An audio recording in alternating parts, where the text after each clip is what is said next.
ఎన్నికల సమయం ఆసన్నమవుతున్న వేళ ఎత్తుల పై ఎత్తులతో ప్రత్యర్థులను చిత్తు చేసే వ్యూహ రచనలు.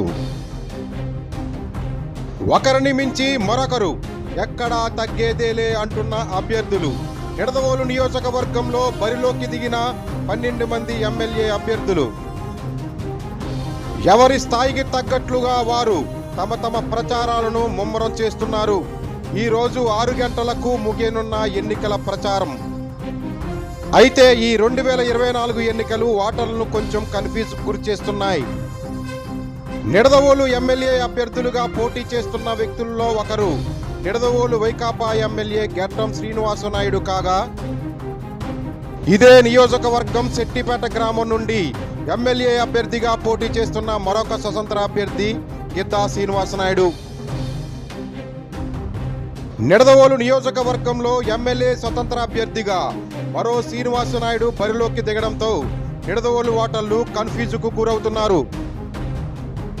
ఇంచుమించు ఒకే పోలికలతో ఒకే పేర్లతో ఉన్న అభ్యర్థులు పోటీ చేయడంతో నిడదవోలు ప్రజల్లో అయోమయ పరిస్థితి ఏర్పడింది.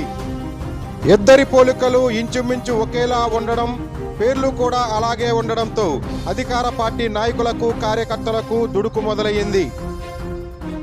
నిడదవోలు వైఎస్ఆర్ కాంగ్రెస్ పార్టీ ఎమ్మెల్యే అభ్యర్థి జి శ్రీనివాసనాయుడు ఎన్నికల గుర్తు ఫ్యాన్, బ్యాలెట్ నంబర్ 3. ఇదే నియోజకవర్గంలో ఎమ్మెల్యే స్వతంత్ర అభ్యర్థిగా పోటీ చేస్తున్న గిద్దా శ్రీనివాసనాయుడు ఎన్నికల గుర్తు hockey bat and ball, ballot number 12. కేవలం ఎన్నికల గుర్తు బ్యాలెట్ నెంబర్తో మాత్రమే వీరిని గుర్తుపట్టే అవకాశం ఉంది. కాబట్టి అభ్యర్థులు తమ తమ బ్యాలెట్ నెంబర్లను, ఎన్నికల గుర్తులను ఎక్కువగా ప్రచారం చేసుకోవాల్సిన అవసరం ఏర్పడింది. ఓట్లను చీల్చడం కోసమే ఇటువంటి ఎత్తులు ప్రత్యర్థులు వేస్తున్నారని వైకాపా నాయకులు, కార్యకర్తలు మండిపడుతున్నారు.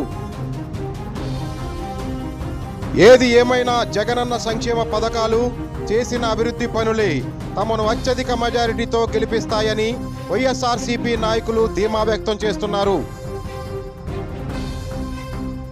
ఏ శ్రీనివాసనాయుడికి ఓటు వేయాలి అనేది మా న్యూస్ హంట్ నిడదవోలు ఛానల్లోని కథనాన్ని బట్టి ప్రజలు ఎంచుకోగలరు.